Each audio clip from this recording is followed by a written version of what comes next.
Please welcome comedian Arthur Chu. Hello, everybody. So, as you can see, that's my name, Arthur Chu. A lot of you are probably wondering who the hell Arthur Chu is. If you know who I am, you might have read some of my writing on the Daily Beast. I've written about culture and politics on that site. I've also written some, pop culture fluff on mental floss, and I've written about issues of race and representation on NPR's Code Switch. But let's be realistic. If you actually know who I am, it's because when I was on national TV from January to March on Jeopardy. So if you don't recognize me, here's a picture. That's me. I've lost a little bit of weight since then, but if you don't recognize the name Arthur Chu, you might recognize the epithets that people call me, the Jeopardy jerk, the game theory gangster of Jeopardy, and other things that aren't printable. So I'm no stranger to controversy. I've had my baptism of fire, being on national TV and disliked for how I played a game show, so I figured I might as well use my 15 minutes of fame to talk about other controversial things and see if I can get even more people angry at me. So when I was asked to come to Techmanity because of an article I wrote for the Daily Beast that went viral, I decided to take the bull by the horns, and the topic that I chose, to quote one of the great sages of Saturday Night Live, Tim Meadows, is, does the internet have a lady problem? Or those three words that everyone loves to hear, sexism in tech.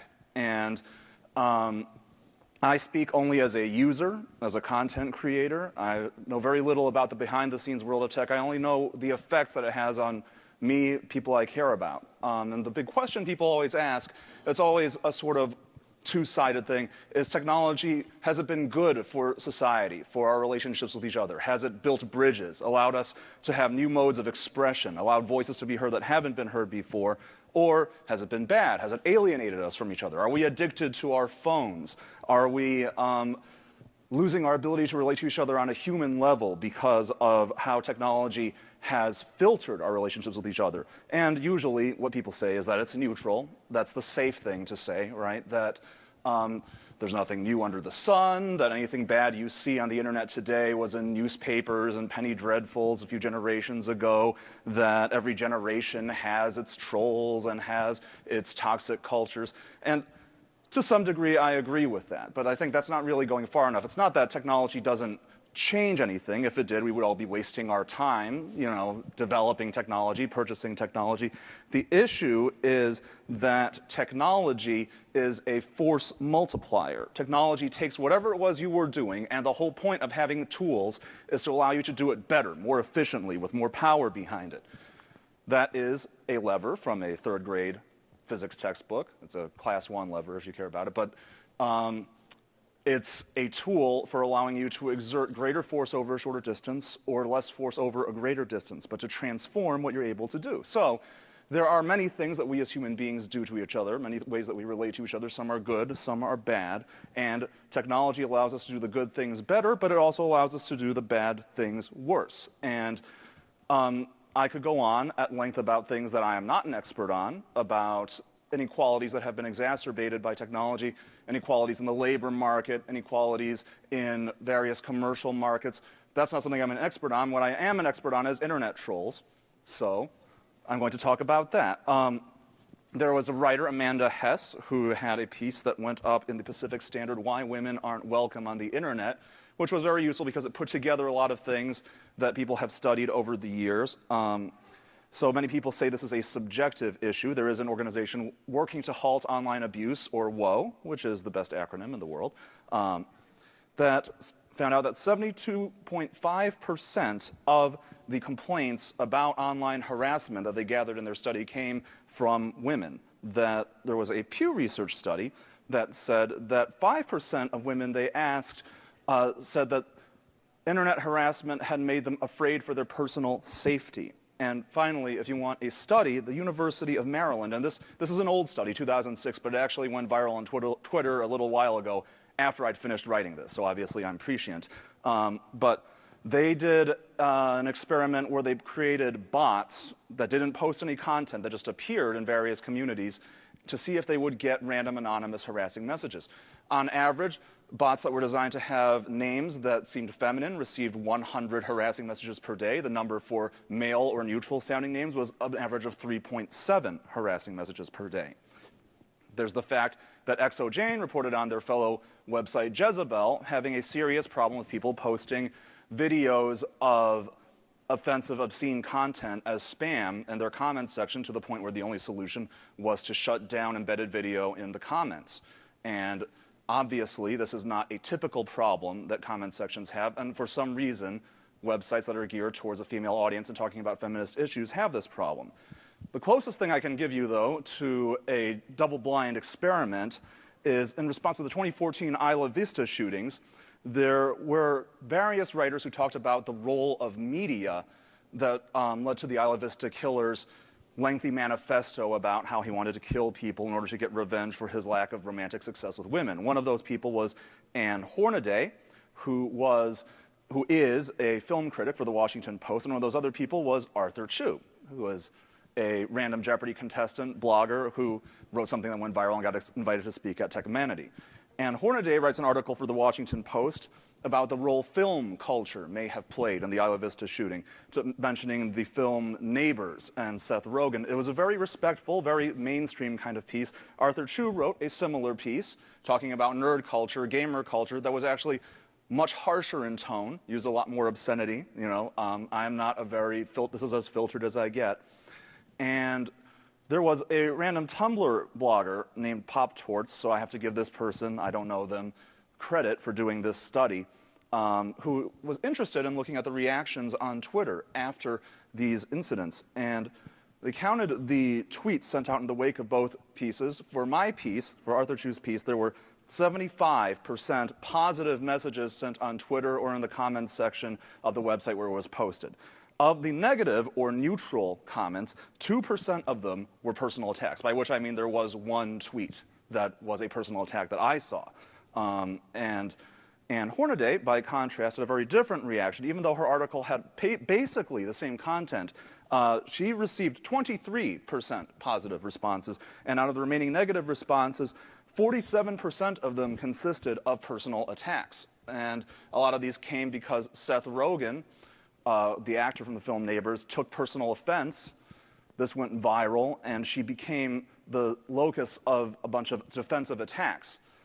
Why was it different? Well, the articles were not identical. Our internet profiles were not identical, and yet I find that as a man, I can be much more inflammatory on the internet and get a lot less blowback. It's something that we call interneting while female, and it's been reported on a lot. Obviously, sexism was not invented with digital culture. Sexism goes back at least as far as 50 gazillion BC, according to anthropologists. But the internet is a force multiplier. The selling point of the internet, the value proposition of digital communication, as we call it, is the network effect. Or, if you're an economist, the network externality. That the more people who use a given platform, the more valuable that platform becomes. The value of the internet is in the social web. It's not the tool itself, it's the capacity that tool gives you to form connections with other people. And as we all know, in a web, every time you add a node, the number of connections each node can make to other nodes does not grow linearly, it grows exponentially. So the internet is not a force multiplier, it's a force exponentiator.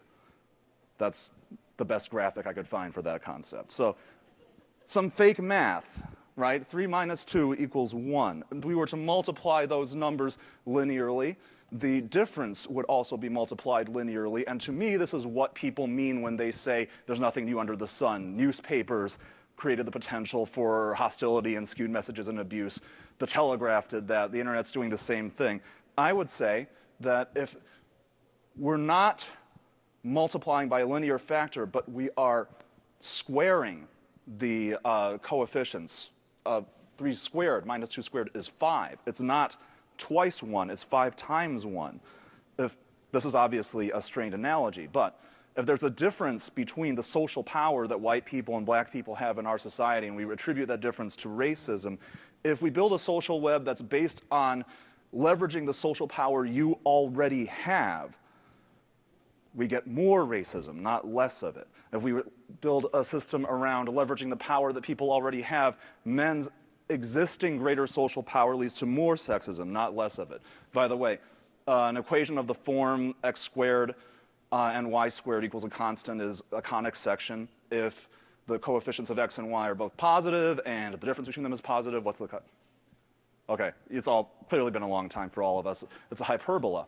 And so I was going to call this talk hyperbolic oppression, which I found was a funny pun because when you show people the kinds of reactions you get when you talk about feminism as a woman on the internet, people tend to think you're exaggerating. If the math is wrong, it's a good pun, I don't care.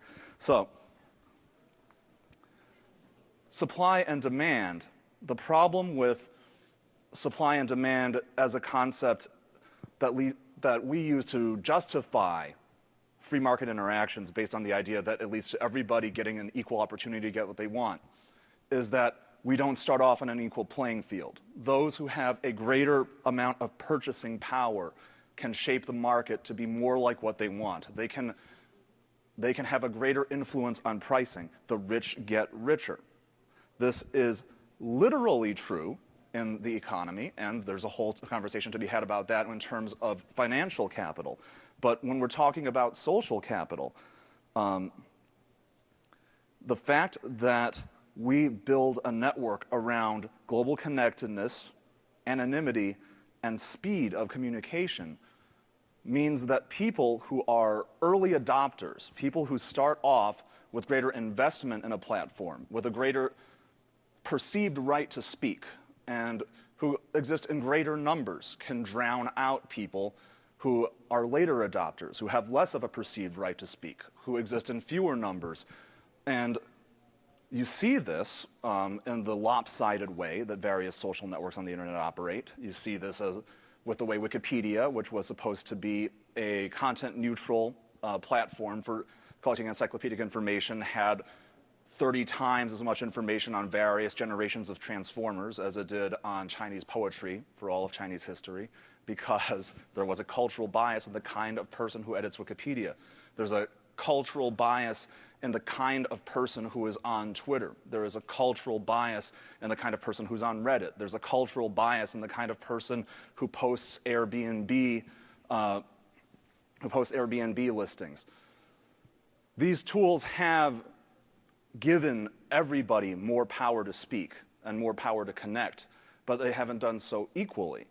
And there's a very clear sense in which, in this particular topic that I'm talking about, men who feel like they are being harmed by women speaking up against them, transgressing against them, criticizing them, have much more power in the social web to blow back against women who speak up than vice versa.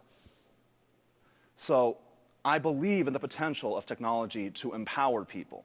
My question is, who are we empowering and to what degree? I am very happy about stories I hear about technology empowering the powerless. I'm very unhappy about the potential that it has to empower the powerful. Thank you.